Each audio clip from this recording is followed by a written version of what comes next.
વિદ્યાર્થી મિત્રો, હવે આપણે ગુજરાત બોર્ડ ધોરણ 10 ચેપ્ટર 10 વર્તુળના પાયાનો ખ્યાલ અને પ્રમેય વિશેની સમજૂતી આપીશું. પહેલાં જોઈએ આપણે વર્તુળ એટલે શું. તો વર્તુળની વ્યાખ્યા એક જ સમતલમાં કોઈ એક નિશ્ચિત બિંદુથી નિશ્ચિત એટલે કે ચોક્કસ અંતરે આવેલા બિંદુઓના ગણને વર્તુળ કહે છે. આકૃતિમાં જો નિશ્ચિત બિંદુઓ નિશ્ચિત અંતર r જેટલા આવેલા બિંદુઓના ગણને વર્તુળ કહે છે. જેમાં નિશ્ચિત બિંદુ એ વર્તુળનું કેન્દ્ર છે, નિશ્ચિત અંતર OP એ વર્તુળની ત્રિજ્યા કહે છે. હવે વર્તુળની ત્રિજ્યાની વ્યાખ્યા જોઈએ આપણે. તો વર્તુળની ત્રિજ્યા, તો આકૃતિમાં જો વર્તુળનું કેન્દ્ર અને વર્તુળ પરના બિંદુને જોડતો રેખાખંડ, વર્તુળના કેન્દ્ર અને વર્તુળ પરના બિંદુના જોડતા રેખાખંડને વર્તુળની ત્રિજ્યા કહેવામાં આવે છે. અહીં OA વર્તુળની ત્રિજ્યા છે. ત્રિજ્યાને જનરલી સંકેતમાં આપણે R વડે દર્શાવીએ છીએ. હવે વર્તુળની જીવા, તો આ વર્તુળ પર A અને B બિંદુ કે જે રેખાખંડના અંત્ય બિંદુઓ વર્તુળ પરના બિંદુઓ હોય. કયા બિંદુઓ હોય? તો વર્તુળ પરના બિંદુઓ હોય તેવા રેખાખંડને વર્તુળની જીવા કહેવામાં આવે છે. તો વર્તુળમાં જે રેખાખંડના અંત્ય બિંદુઓ વર્તુળ પરના બિંદુઓ હોય તે રેખાખંડને વર્તુળની શું કહેવામાં આવે? તો જીવા કહેવામાં આવે છે. તો રેખાખંડ AB વર્તુળની જીવા છે. હવે આપણે વિચાર કરીએ વર્તુળનો વ્યાસ. વર્તુળનો વ્યાસ એ પણ જીવા કહેવાય, કારણ કે બંને રેખાખંડના અંત્ય બિંદુઓ વર્તુળ પરના બિંદુઓ છે. એટલે કે વર્તુળના કેન્દ્રમાંથી પસાર થતી જીવાને વર્તુળનો વ્યાસ કહેવામાં આવે છે. તો AB લઈએ, વર્તુળનો વ્યાસ કહેવાય. અહીં આપણે CD લઈએ, એ પણ વર્તુળનો વ્યાસ કહેવાય. અહીં આપણે PQ લઈ શકીએ. આપણે કોઈ પણ જે ઈચ્છા લેવાય PQ એ જેવા કેન્દ્રમાંથી પસાર થતી હોય તો વ્યાસ, તેવી AB, CD, PQ એ વર્તુળના શું કહેવાય? વ્યાસ છે. અથવા એમ પણ કહેવામાં આવે કે વર્તુળની મોટામાં મોટી જીવાને વર્તુળનો વ્યાસ કહે છે. તો કેન્દ્રમાંથી પસાર થતી હોય તો મોટા મોટી જીવા થાય તો શું કહેવામાં આવે? વર્તુળનો વ્યાસ. એ વર્તુળના વ્યાસ કયા? તો AB વ્યાસ, CD વ્યાસ અને PQ વ્યાસ છે. હવે વર્તુળની છેદિકા, તો જોઈએ આકૃતિમાં AB જીવાને સમાવતી રેખા એને શું કહેવામાં આવે? તો વર્તુળની છેદિકા. તો વર્તુળમાં જીવાને સમાવતી રેખાને વર્તુળની છેદિકા કહેવામાં આવે છે. વર્તુળની છેદિકા વર્તુળને બે બિંદુમાં છેદે. AB રેખા AB એ વર્તુળની છેદિકા છે. જો રેખાખંડ કહીએ આપણે તો જીવા થાય, તો રેખા AB તો વર્તુળની છેદિકા છે. હવે આપણે વિચારીએ વર્તુળનો સ્પર્શક. આ વર્તુળ સ્પર્શક એટલે વર્તુળને એક બિંદુમાં સ્પર્શતી સમતલમાંની રેખા. સમતલ કેમ કહેવામાં આવે? કે ભાઈ ઉપરથી લાઈન દોરીએ આપણે ગળે એમ સીધી, તો એ પણ શક્ય છે. પરંતુ આ પત્તા ઉપર, પેજ ઉપર, પાના ઉપર દોરેલી વર્તુળને સ્પર્શતી રેખા. તો વર્તુળના સમતલમાં વર્તુળને એક અને માત્ર એક જ બિંદુમાં સ્પર્શતી રેખાને વર્તુળનો સ્પર્શક કહેવામાં આવે છે. આ વર્તુળ કેન્દ્રવાળા વર્તુળને રેખા PQ વર્તુળને એક જ બિંદુ Pમાં સ્પર્શે છે અથવા એક જ બિંદુમાં છેદે છે તેને શું કહેવામાં આવે? વર્તુળની છેદિકા, વર્તુળનો સ્પર્શક. આકૃતિમાં દર્શાવ્યા પ્રમાણે કેન્દ્રવાળા વર્તુળનો સ્પર્શક રેખા PQ છે એ સ્પર્શ બિંદુ છે. તો ખાલી જગ્યામાં પૂછાય કે વર્તુળનો સ્પર્શક વર્તુળને એક બિંદુમાં છેદે તો શું કહેવામાં આવે? એને સ્પર્શ બિંદુ કહેવામાં આવે છે. વર્તુળના કેન્દ્ર અને સ્પર્શકને જોડતી રેખા સ્પર્શકને હંમેશા લંબ હોય. આ રેખા ત્રિજ્યા લઈએ ઓ એ રેખા સ્પર્શ બિંદુ અને કેન્દ્રમાંથી પસાર થતી રેખા તો રેખાખંડ ત્રિજ્યા એ સ્પર્શકને લંબ હોય એટલે ઓ એ લંબ PQ.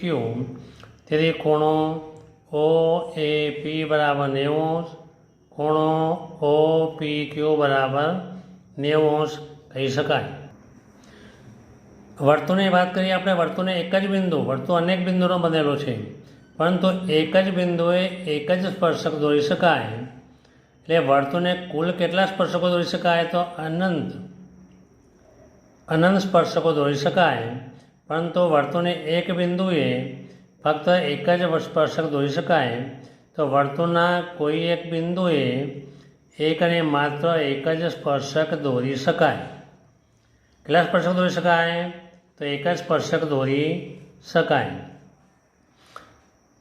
જેમાં બે અંતબિંદુઓ તેની અનુરૂપ જીવામાં સંપાતી હોય છે એવી છેદિકાનો વિશિષ્ટ કિસ્સો. આ મોસ્ટ આઈએમપી બોર્ડમાં પૂછેલો પ્રશ્ન, પૂછેલી ખાલી જગ્યા.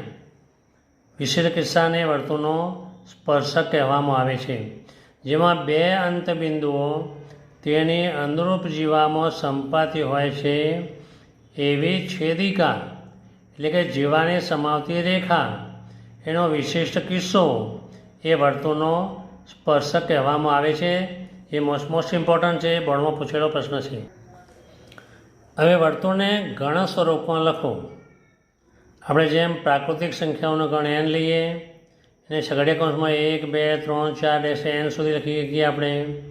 એવી વર્તુળને ગણ સ્વરૂપમાં લખો તો શોર્ટમાં આ રીતે લખાય: ઓ કેન્દ્ર r ત્રિજ્યાવાળા વર્તુળમાં, ઓ કેન્દ્ર r ત્રિજ્યાવાળા વર્તુળમાં બરાબર એ એવું બિંદુ એ સચ દેટ એવું બિંદુ કે જેથી ઓ એ બરાબર r થાય. ઓ એ બરાબર r થાય. r કાયમ માટે ધન હોય, ઋણ હોતું નથી. એ સમતલમાંનું બિંદુ છે. r એ અચળ બિંદુ, અચળ અંતર છે. આકૃતિ જોઈએ. આલ્ફા એ સમતલ એટલે કે આપણું પેજ, ઓ કેન્દ્ર, ઓ નિશ્ચિત અંતર, ઓ એ બરાબર r, નિશ્ચિત અંતરે આવેલા બિંદુઓનો ગણ એ શું કહેવામાં આવે?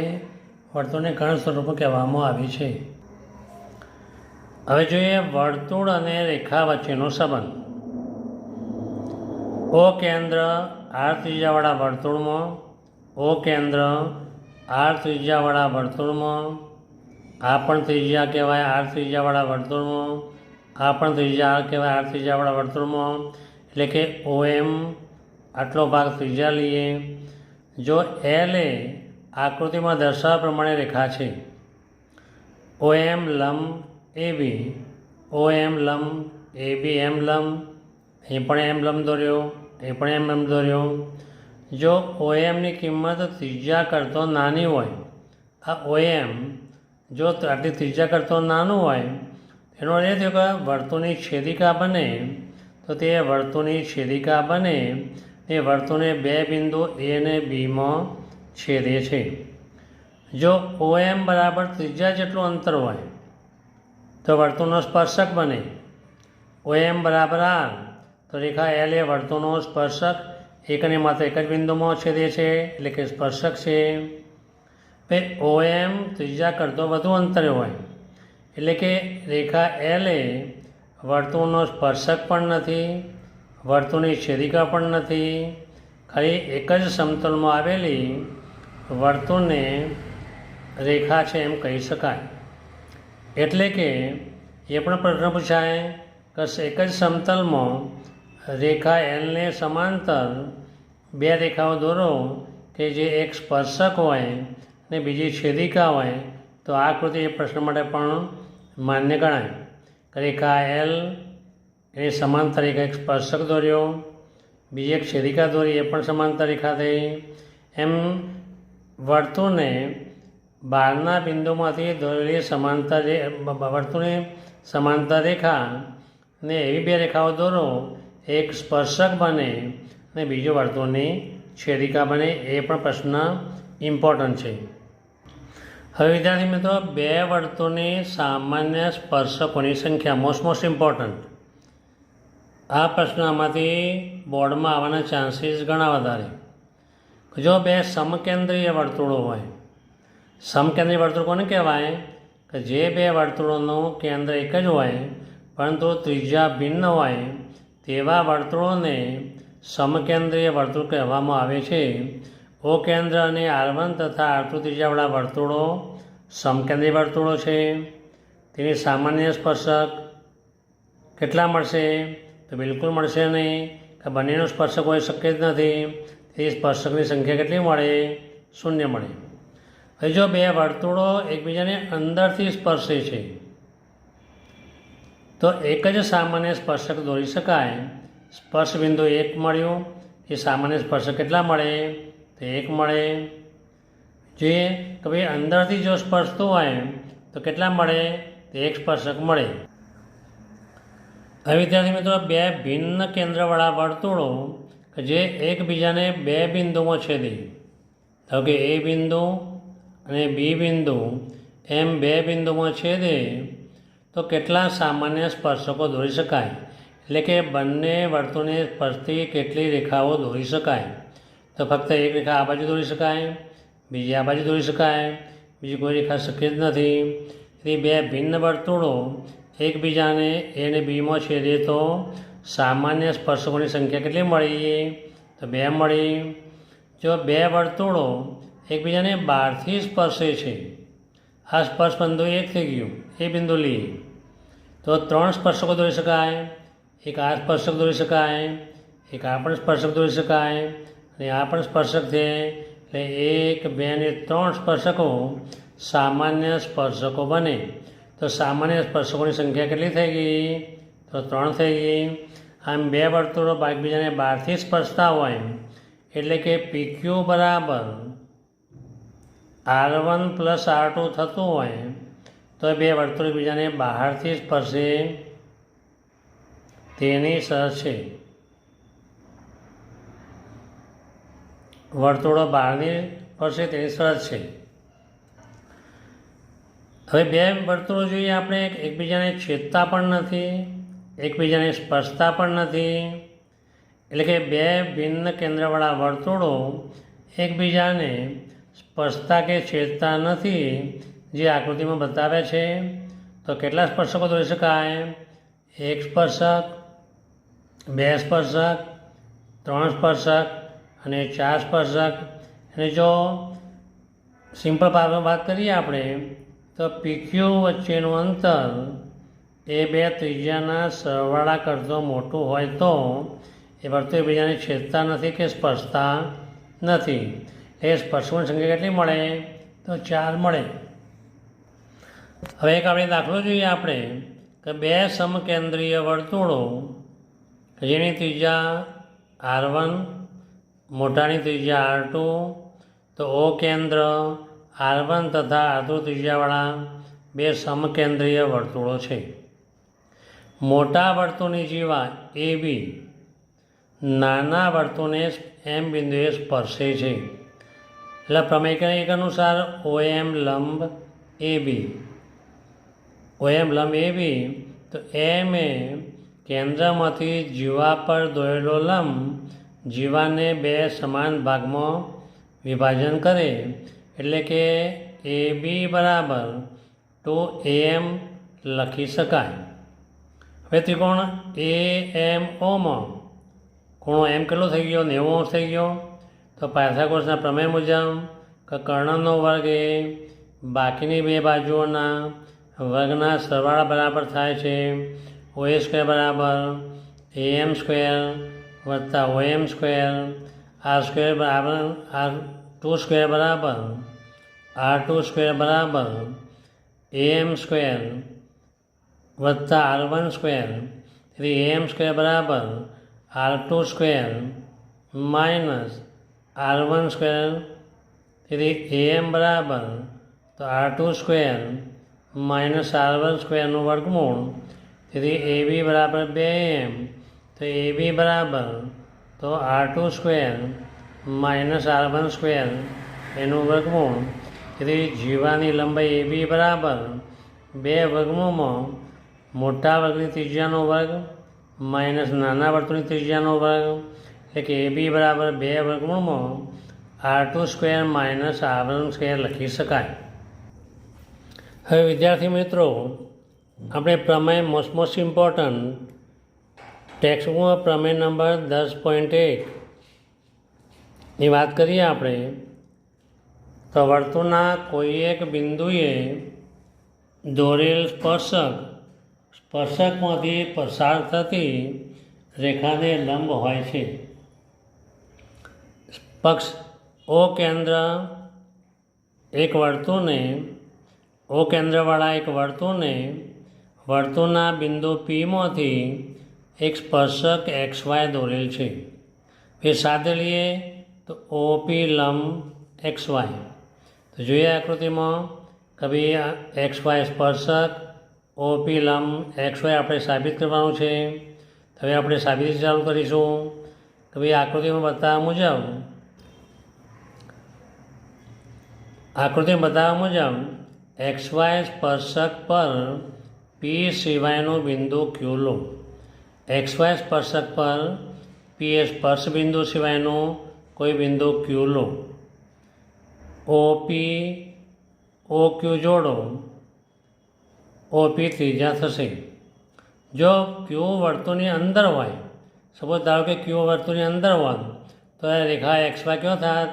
વર્તુળની છેદિકા બનત, પરંતુ અહીં તો સ્પર્શક આપેલો છે. જો Q એ વર્તુળની અંદર હોય તો XY એ વર્તુળની છેદિકા બને, સ્પર્શક બનતો નથી. આપણે શું આપેલું છે કે P આપણે પસંદ કર્યું છે કે P સિવાયનું બિંદુ, એટલે કે P not equal to Q આપણે આપેલું છે. એટલે કે Q બિંદુ વર્તુળની અંદર પણ નથી, વર્તુળ ઉપર પણ નથી, એટલે કે વર્તુળની બહાર રેખા ઉપર કોઈ પણ જગ્યાએ બિંદુ છે, એટલે કે વર્તુળની બહારનું બિંદુ છે. હવે આપણે જોઈએ કે વર્તુળની બહારનું બિંદુ થાય તે કેવું હોય કે એ બંને ત્રિજ્યા કરતાં કેવું થઈ જાય? તો મોટું થઈ જાય. તો OQ એ બહારનું બિંદુ હોવાથી ત્રિજ્યા કરતાં મોટું થાય, તેથી OQ ગ્રેટર દેન OP. જે OQ હતું એ OP કરતાં મોટો, એટલે કે કાટકોણ ત્રિકોણ થઈ ગયો, કર્ણ જો બની ગયું, એ મોટું થાય. હવે આપણે જોઈએ તો આમ OQ ગ્રેટર દેન OP, આમ સ્પર્શક પરના દરેક P બિંદુ સિવાયના તમામ બિંદુઓ આ અસમતાનું પાલન કરે છે. એટલે કે P સિવાય કોઈ પણ જગ્યાએ લઈએ તો પણ OQ ગ્રેટર દેન OP થાય. તેથી O તથા P એ બધા અંતરો ટૂંકામાં ટૂંકું અંતર છે. એટલે કે OP એ XY ને લંબ છે. જે ટૂંકામાં ટૂંકું અંતર હોય, ટૂંકામાં ટૂંકું અંતર એ લંબ અંતર જ કહેવાય. એટલે કે OP એ XY ને લંબ છે. ટૂંકમાં આ રીતે પણ લખી શકાય કે OP લંબ XY. આ પ્રમેય સાબિત થાય છે એની આ નિશાની પણ ફરજિયાત કરવી પડે. હવે આપણે પ્રશ્ન જોઈએ, વર્તુળની બહારના બિંદુ P, વર્તુળનું કેન્દ્ર O, PQ એ સ્પર્શક છે. Oનું Pથી અંતર 41 સેન્ટીમીટર, વર્તુળની ત્રિજ્યાની લંબાઈ 9 સેન્ટીમીટર. તો વર્તુળના સ્પર્શકની લંબાઈ શોધો. સ્પર્શક દોરી આગળ એરો લગાવવો જરૂરી. તો O કેન્દ્ર 9 ત્રિજ્યાવાળા વર્તુળની બહારનું બિંદુ P છે. PQ એ સ્પર્શક છે. તો OQ લંબ PQ કયો પ્રમેય થઈ ગયો? તો પ્રમેય નંબર પહેલો પ્રમેય થઈ ગયો. OP બરાબર 41, R બરાબર 9. તો ત્રિકોણ OQPમાં આ ખૂણો કેટલો હતો? કાટખૂણો. એટલે પાયથાગોરસના પ્રમેય અનુસાર OQ square plus PQ square equal to OP square.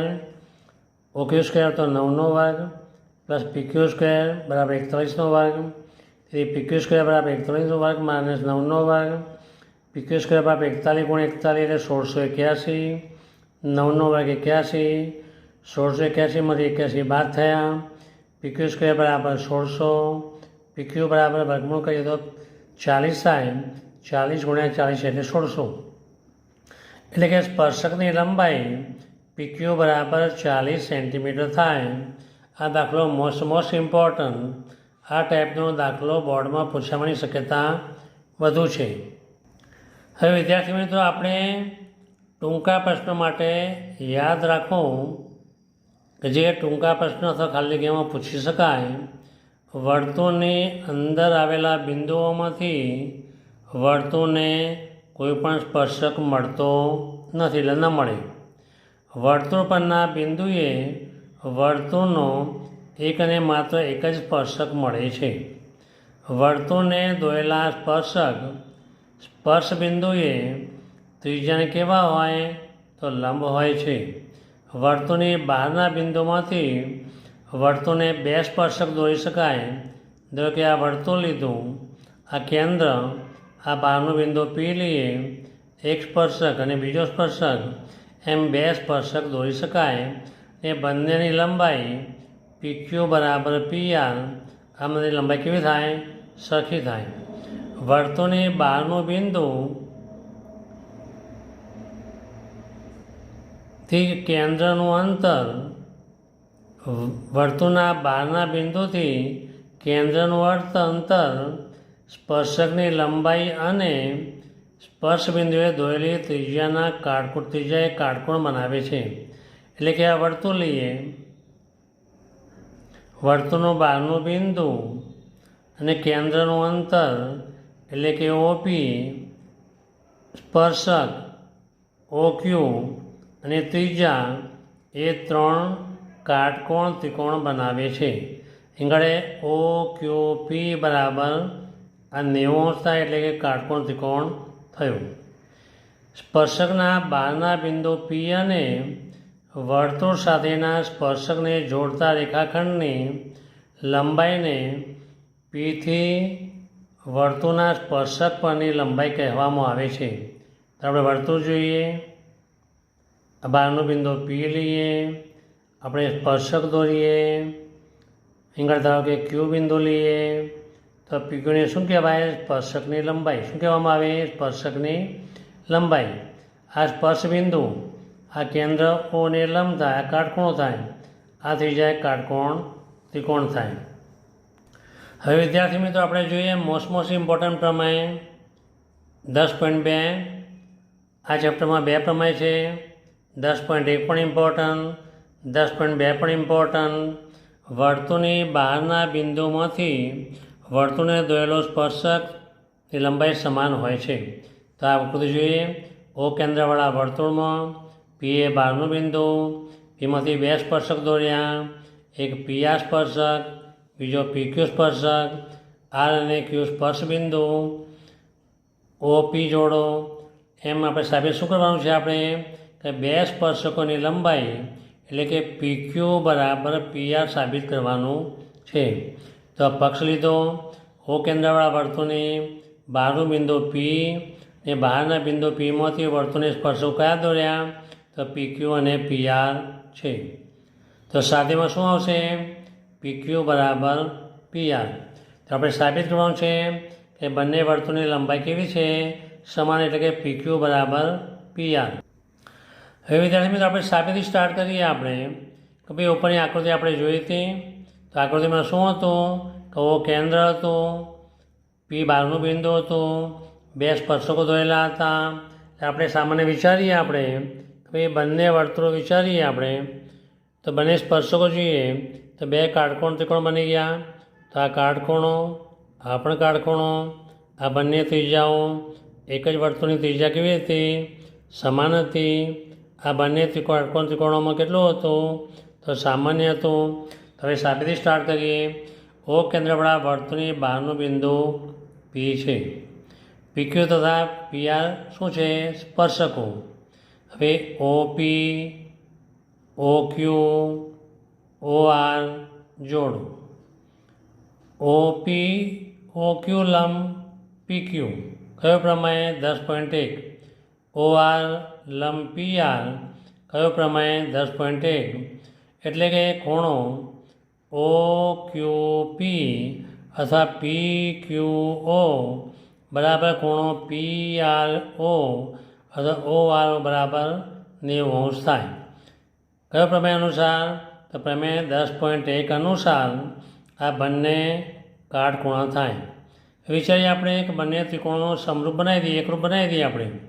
ત્રિકોણ ઓ ક્યુ પી અને ત્રિકોણ ઓ આર પીમાં તો ખૂણો ઓ ક્યુ પી બરાબર ખૂણો ઓ આર પી, તો બંને કાટખૂણા. ઓ ક્યુ બરાબર ઓ આર, એક જ વર્તુળની ત્રિજ્યાઓ, અને ઓપી બરાબર ઓપી તે બંનેમાં ત્રિકોણોમાં સામાન્ય કહેવાય.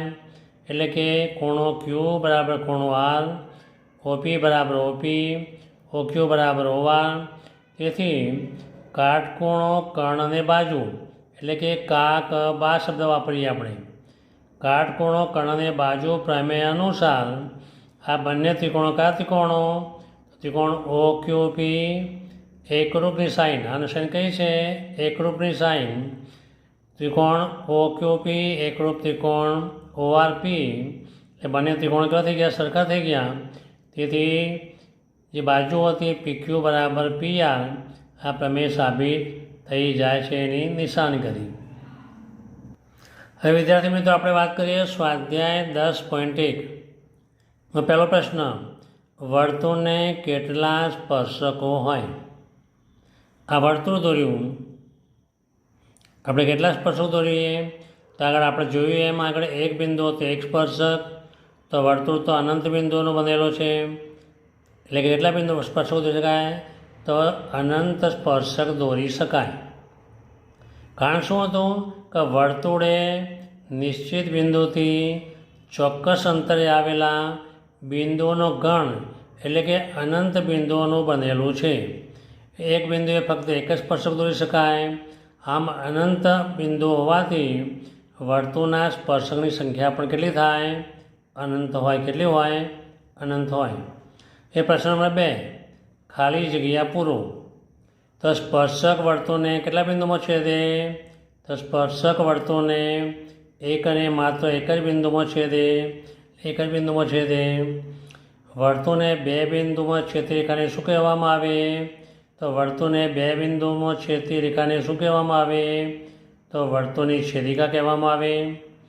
વર્તુળને વધુમાં વધુ કેટલા સમાંતર સ્પર્શકો દોરી શકાય? તો વર્તુળને એક રેખાથી આ બે રેખા દોરીએ તો ફક્ત બે સમાંતર રેખાઓ દોરી શકાય.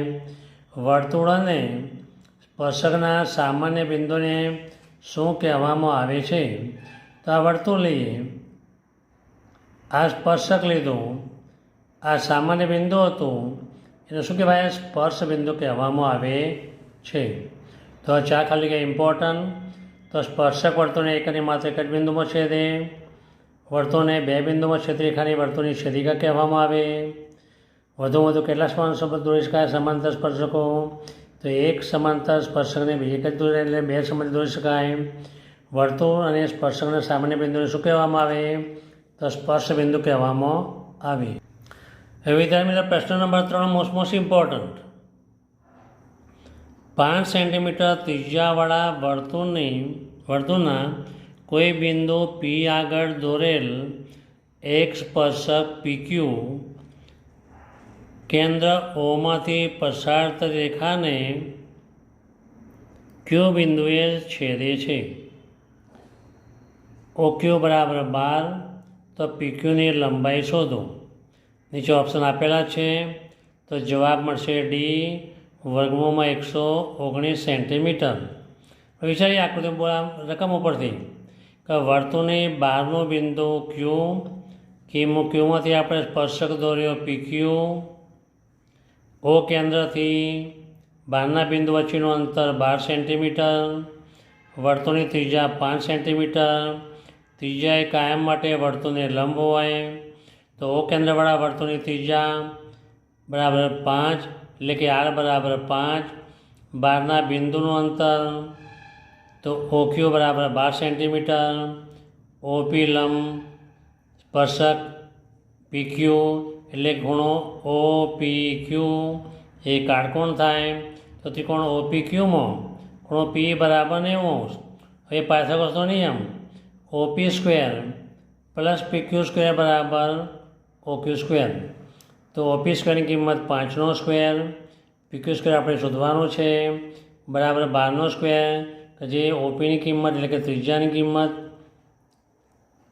પ્લસ સ્પર્શકની લંબાઈ શોધવાની છે.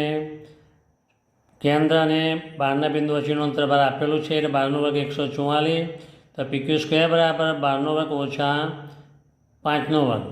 12નો વર્ગ 144 ઓછા 25, તો 144 ઓછા 25 કરીએ આપણે તો કેટલું મળે? તો 119 મળે. તો PQ સ્ક્વેર બરાબર 119. તો PQ બરાબર વર્ગમૂળમાં 119 તો કેટલું થાય? તો અહીં જોઈએ વર્ગમૂળ 119 એટલે કે લખી શકીએ આપણે કે સ્પર્શ બિંદુની સ્પર્શકની લંબાઈ PQ બરાબર વર્ગમૂળમાં 119 એટલે કે ઓપ્શન ડી સાચો છે. અહીં આગળ આપણે વર્તુળની પ્રાથમિક માહિતી મેળવી.